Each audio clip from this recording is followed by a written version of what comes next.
എല്ലാവർക്കും പുതിയൊരു വീഡിയോയിലേക്ക് സ്വാഗതം. കുടുംബ ബന്ധങ്ങളെക്കുറിച്ചാണ് ഇന്നത്തെ പ്രതിപാദ്യ വിഷയം. ഇന്ന് ഏറ്റവും കൂടുതൽ പ്രശ്നങ്ങളുള്ളത് കുടുംബ ജീവിതത്തിലാണ്.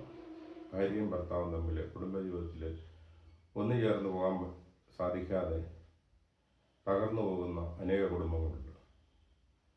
എന്നാൽ നിസ്സാരമായിട്ട് പരിഹരിക്കാവുന്ന പല വിഷയങ്ങളും ഊതി വീർപ്പിച്ച് ഇന്ന് പല കുടുംബങ്ങളിലും സമാധാനമില്ലാതെ വേർപെട്ട് ജീവിക്കുന്ന അനുഭവം നമുക്ക് കാണാം. എന്തെങ്കിലും ഇടർച്ചകളോ അകൽച്ചകളോ വന്നാൽ ഒന്ന് ചേർത്ത് കൊണ്ടുപോകാൻ ആരെങ്കിലും ഒന്ന് സഹായിച്ചാൽ, അല്പസമയം ഒന്ന് കേട്ടാൽ, അവർക്കൊന്ന് ചിന്തിക്കാൻ അവസരം കൊടുത്താൽ തീർച്ചയായിട്ടും പല പ്രശ്നങ്ങളും പ്രതിസന്ധികളും നീങ്ങി ഒന്ന് ജീവിക്കാനിടയാകും.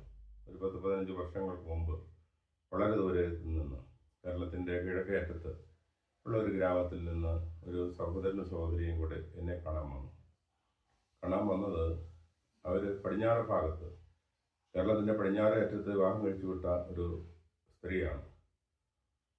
അവർ അവിടെ ഒന്നിച്ച് ജീവിക്കുമ്പോൾ ഭർത്താവ് ജോലി സ്ഥലത്തേക്ക് പോകുന്നു.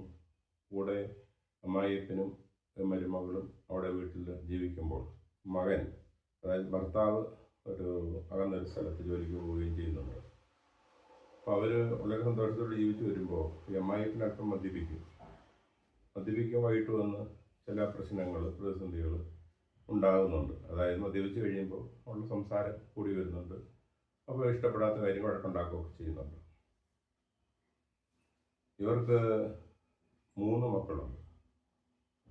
മൂത്ത 2 ആൺകുട്ടികളും ഇളയൊരു പെൺകുട്ടിയുമുണ്ട്. അപ്പോൾ 12 വയസ്സായി മൂത്ത വയസ്സിന്, രണ്ടാമത്തിന് 8 വയസ്സ്, മൂന്നാമത്തെ കുഞ്ഞുണ്ടായിട്ട് 6 മാസമായതേ ഉള്ളൂ. ഒരു ദിവസം എന്തോ ഈ ഫാദറിലോ പറഞ്ഞ് ഇഷ്ടപ്പെടാതെ ഇലവഴക്കുണ്ടായിട്ട് കുഞ്ഞിനെ എടുത്തുകൊണ്ട് ഇവിടെ വളരെ ദൂരമുള്ള സ്ഥലത്തേക്ക് പോയി. ഇവളുടെ സ്വന്തം വീട്ടിലേക്ക്. തമ്മിൽ കിഴക്കും പടിഞ്ഞാറും തമ്മിൽ നല്ല അന്തരമുണ്ട്, 150 കിലോമീറ്ററോളം ഉണ്ട്. വീട്ടിൽ ചെന്നു. അപ്പോൾ എന്ത് ചെയ്യണമെന്ന് അറിഞ്ഞുകൂടാ. 6 മാസമായിട്ട് ഈ വീട്ടിൽ താമസിക്കുകയാണ്. അപ്പോൾ സഹോദരനാണ് കൂട്ടിക്കൊണ്ട് വരുന്നത്. സഹോദരൻ നല്ല വിദ്യാഭ്യാസമൊക്കെ ഉള്ള ആളാണ്. അപ്പോൾ എന്നോട് പറഞ്ഞു, എന്താ ചെയ്യുന്ന അറിയത്തില്ല, ഇങ്ങനെ ഒരു വിഷയമുണ്ട്, അച്ഛനെ കാണാൻ പറഞ്ഞു, കണ്ട് സംസാരിക്കാൻ പറഞ്ഞു എന്ന് പറഞ്ഞു. ഞാൻ വിശദമായിട്ട് സംസാരിച്ചു കഴിഞ്ഞപ്പോൾ മൂത്ത മോന് 12 വയസ്സുണ്ടെങ്കിൽ 12, 13, 14 വർഷം മുമ്പ് വിവാഹം കഴിച്ചവരൊന്ന് ജീവിച്ചവരാണ്.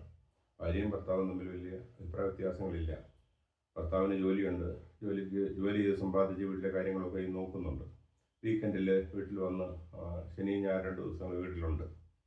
പിന്നെ ഈ ഫാദർ ലോയെ സംബന്ധിച്ചിടത്തോളം അദ്ദേഹം പഴയ മനുഷ്യനാണ്. അദ്ദേഹം ജോലി കഴിഞ്ഞ് വരുമ്പോൾ ഇപ്പം മദ്യപിച്ച് ചില ദിവസം പ്രശ്നമൊക്കെ ഉണ്ടാക്കും, ഒച്ചയൊക്കെ ഉണ്ടാകും.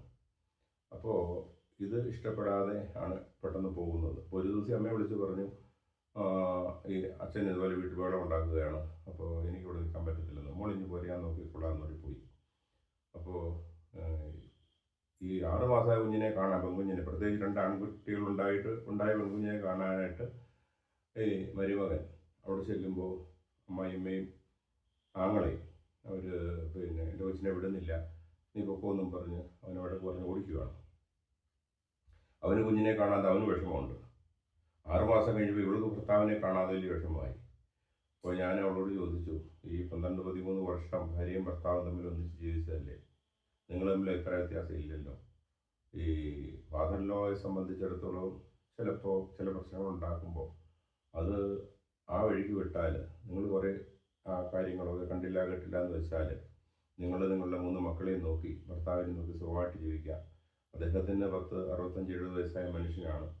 അദ്ദേഹത്തിൻ്റെ ജീവിതാന്ത്യത്തിൽ അദ്ദേഹത്തെ നമുക്ക് മാനസാന്തരപ്പെടുത്തിയെടുക്കുവാനോ അല്ലെങ്കിൽ നിയന്ത്രിക്കാനോ ഒക്കെ വളരെ ബുദ്ധിമുട്ടായിരിക്കും. അതേസമയത്ത് നിങ്ങൾ നിങ്ങളുടെ ഭർത്താവിനെ നോക്കി മക്കളെ നോക്കി ജീവിക്കുകയാണെങ്കിൽ കുടുംബജീവിതം സന്തോഷകരമാകുമെന്ന് ഓർമ്മപ്പെടുത്തി. മാത്രവുമല്ല, ഈ സഹോദരനോട് ചോദിച്ചു, നിങ്ങൾ എത്ര നാളിങ്ങനെ ഈ സഹോദരിയെ സംരക്ഷിക്കും? അപ്പോൾ ഇവനേതാ ഈ സഹോദരൻ, നീ വിവാഹം കഴിച്ച് നീ കുടുംബജീവിതം നയിക്കേണ്ടതല്ലേ, നിൻ്റെ ഭാര്യയും ഈ പെങ്ങളുമായിട്ടൊന്നിച്ച് എങ്ങനെ പോകും മുന്നോട്ടുള്ള കാര്യങ്ങൾ, എത്ര നാൾ സംരക്ഷിക്കാൻ സാധിക്കും? അവളുടെ 2 മക്കളെ വീട്ടിൽ നിൽക്കുകയല്ലേ, എന്താ ചെയ്യേണ്ടതെന്ന് ചോദിച്ചു. കുറേ നേരം ഇരുന്ന് ആലോചിച്ചിട്ട് പറഞ്ഞു, അച്ഛൻ പറഞ്ഞതാണ് ശരി. കുറേ നേരം 2 പേരും കൂടി ആലോചിച്ചിട്ട് ഒരാഴ്ച കഴിഞ്ഞിട്ട് വീട്ടിൽ പോകണമെന്നാണ് ആഗ്രഹിച്ചത്. ഇതെങ്ങനെയെങ്കിലും പറഞ്ഞ് പരിഹരിച്ച് അവിടെ ചെല്ലുമ്പോൾ വഴക്കുണ്ടാകാതെ എങ്ങനെ തീർക്കണം, എങ്ങനെ ഈ പ്രശ്നം പരിഹരിക്കാം എന്നുള്ളതിനെ കുറിച്ച് ചിന്തിക്കാനായിട്ടാണ് വന്നത്. ഏതായാലും വേണ്ടില്ല, അരമുക്കാൽ മണിക്കൂർ ഒന്നിച്ചിട്ട് സംസാരിച്ചു. ഒരാഴ്ച കഴിഞ്ഞ് പോകാൻ ആഗ്രഹിച്ച ആ യുവതി സഹോദരനെ കൂട്ടി പെട്ടെന്ന് തന്നെ തിരിച്ച് അവളുടെ ഭർത്തൃ വീട്ടിലേക്ക് പോവുകയും ഒരു സന്തോഷത്തോടെ ജീവിക്കുകയും ചെയ്യുന്നത് കാണുമ്പോൾ കൂടുതൽ സന്തോഷമുണ്ട്.